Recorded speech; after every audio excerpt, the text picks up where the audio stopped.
आप देख रहे हैं MS न्यूज। मैं आपके साथ मोहिद्दीन इनामदार। आइए आज की खबर पर नजर डालते। ಉದ್ದೇಶ ನಿನ್ನೆ ದಿವಸ ಭಾರತೀಯ ಜನತಾ ಪಕ್ಷದ ಜಿಲ್ಲಾ ಅಧ್ಯಕ್ಷರ ಸಮ್ಮುಖದಲ್ಲಿ ಇಂದಿನ ನಗರಸಭೆಯ ಮಾಜಿ ಸದಸ್ಯರಾದಂಥ ರವೀಂದ್ರ ಲೋಣಿ ಅವರು ಪತ್ರಿಕಾ ಹೇಳಿಕೆ ಕೊಡೋದ್ರ ಮುಖಾಂತರ ವಿಜಯಪುರ ಜಿಲ್ಲೆಯ ಮೀಸಲು ಕ್ಷೇತ್ರ ನಾಗಠಾಣದ ಅಭಿವೃದ್ಧಿಯಾಗಿಲ್ಲ, ಅಲ್ಲಿಯ ಶಾಸಕರು ವಿಶೇಷ ಅನುದಾನವನ್ನು ತಂದಿಲ್ಲ, ಜೊತೆಗೆ ಜಿಲ್ಲಾ ಉಸ್ತುವಾರಿ ಸಚಿವರು ಸಮಸ್ಯೆಗಳಿಗೆ ಸ್ಪಂದಿಸಿಲ್ಲ. ಇಷ್ಟೇ ಅಲ್ಲ, ಈ ರಾಜ್ಯದ ಜನಪ್ರಿಯ ಮುಖ್ಯಮಂತ್ರಿಗಳಾದಂಥ ಸನ್ಮಾನ್ಯ ಸಿದ್ದರಾಮಯ್ಯರ ಮೇಲೂ ಅವರು ಅಹಿಂದು ನಾಯಕರೆನಿಸ್ಕೊಂಡು ಕೆಲವೇ ಸಮಾಜಗಳಿಗೆ ಒತ್ತು ಕೊಡ್ತಾ ಇದ್ದಾರೆ. ಅವರಿಂದಲೂ ಅಹಿಂದು ವರ್ಗಕ್ಕೆ, ವಿಶೇಷವಾಗಿ ಪರಿಶಿಷ್ಟ ಜಾತಿಯ ಜನಾಂಗಕ್ಕೆ ಅನ್ಯಾಯವಾಗಿದೆ ಅಂತಕ್ಕಂಥ ಮಾತನ್ನು ಹೇಳಿದ್ದಾರೆ. ಅದನ್ನು ಸುಳ್ಳು ಹಾಗೂ ಖಂಡಿಸಿ ಇವತ್ತು ನಾನು ಪತ್ರಿಕಾಗೋಷ್ಠಿಯನ್ನು ಮಾಡ್ತಾ ಇದ್ದೇನೆ. ಮೊದಲಿಗೆ ವಿಜಯಪುರ ಜಿಲ್ಲೆಯ ನಾಗಠಾಣ ಮೀಸಲು ಕ್ಷೇತ್ರ ಅಭಿವೃದ್ಧಿ ಆಗಿಲ್ಲ. ಶ್ರೀಯುತ ವಿಠಲ್ ಕಟಕ್ದೊಂಡ್ ಶಾಸಕರು ವಿಶೇಷವಾದಂಥ ಅನುದಾನವನ್ನು ತಂದಿಲ್ಲ ಅಂತಕ್ಕಂಥ ಮಾತನ್ನು ಹೇಳಿದ್ದಾರೆ. ಅವರಿಗೆ ಒಂದು ಪ್ರಶ್ನೆಯನ್ನು ಕೇಳೋದಕ್ಕೂ ಇಚ್ಛಾ ಪಡ್ತಾ ಇದ್ದೀನಿ. ಆ ಭಾಗದಲ್ಲಿ ಒಬ್ಬ ಜನಪ್ರಿಯ ನಾಯಕನಾಗಿ 1999ರಲ್ಲಿ 98ರಲ್ಲಿ ಚಿಕ್ಕೋಡಿಗೆ ಏನೋ ಜಿಗ್ಜಿನ್ಯವ್ರು ಹೋದರು. ಅದರ ನಂತರ ಪ್ರಭಾವಿ ಯಾವುದೇ ಒಬ್ಬ ರಾಜಕಾರಣಿ ಆ ಭಾಗದಲ್ಲಿ ಇಲ್ಲ ಅಂತಕ್ಕಂಥ ಮಾತನ್ನು ಹೇಳೋದು.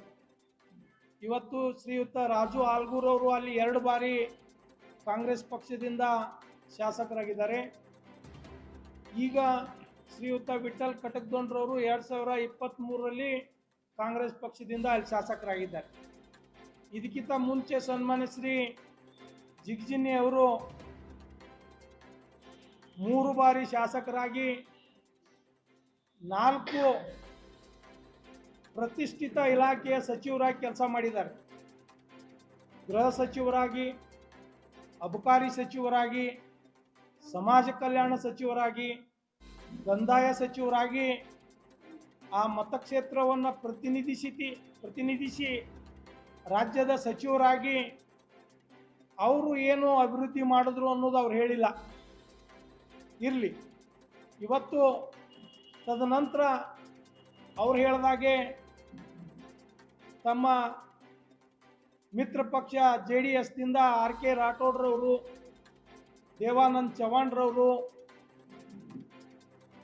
ಈ ರೀತಿ ಅನೇಕ ಜನ ಶಾಸಕರು BJP ಮತ್ತು JDSದಿಂದಲೇ ಆ ಕ್ಷೇತ್ರವನ್ನು ಪ್ರತಿನಿಧಿಸಿದ್ದಾರೆ.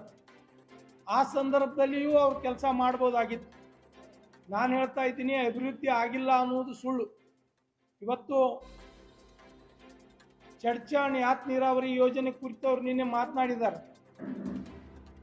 ಸನ್ಮಾನ್ಯ ಶ್ರೀ MB ಪಾಟೀಲ್ ಸಾಹೇಬರು 2013ರಿಂದ 2018ರವರೆಗೆ ಈ ರಾಜ್ಯದ ಜಲಸಂಪನ್ಮೂಲ ಮಂತ್ರಿಗಳಾದ ಮೇಲೆ ಅಲ್ಲಿ ಆ ಯೋಜನೆಯನ್ನು ಅನುಷ್ಠಾನಕ್ಕೆ ತಂದು ಅದಕ್ಕೆ ಚಾಲನೆ ಕೊಟ್ಟರು.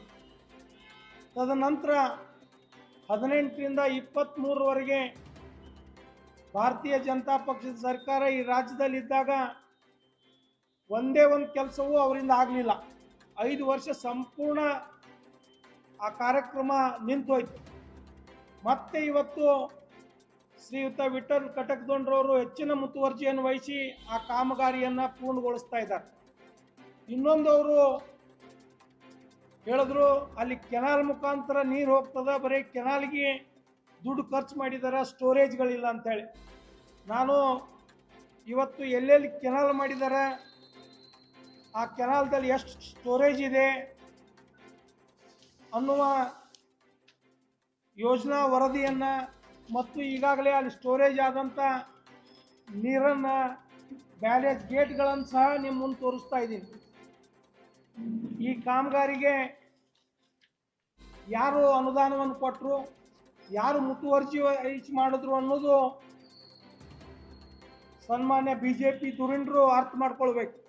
ಯಾಕಂದರೆ ಭೀಮಾ ನದಿಗೆ ಕುಮ್ರಾಣಿ ಹತ್ರ 1.28 TMC ನೀರು ನಿಲ್ಲಿಸ್ತಕ್ಕಂಥ ಸ್ಟೋರೇಜ್ ಟ್ಯಾಂಕ್ ಮಾಡಿದ್ದು ಶ್ರೀಯುತ ವಿಠಲ್ ಕಟಕ್ದೊಂಡವರು ಹೆಚ್ಚಿನ ಮುತುವರ್ಜಿ ವಹಿಸಿ ಅಂತೇಳಿ.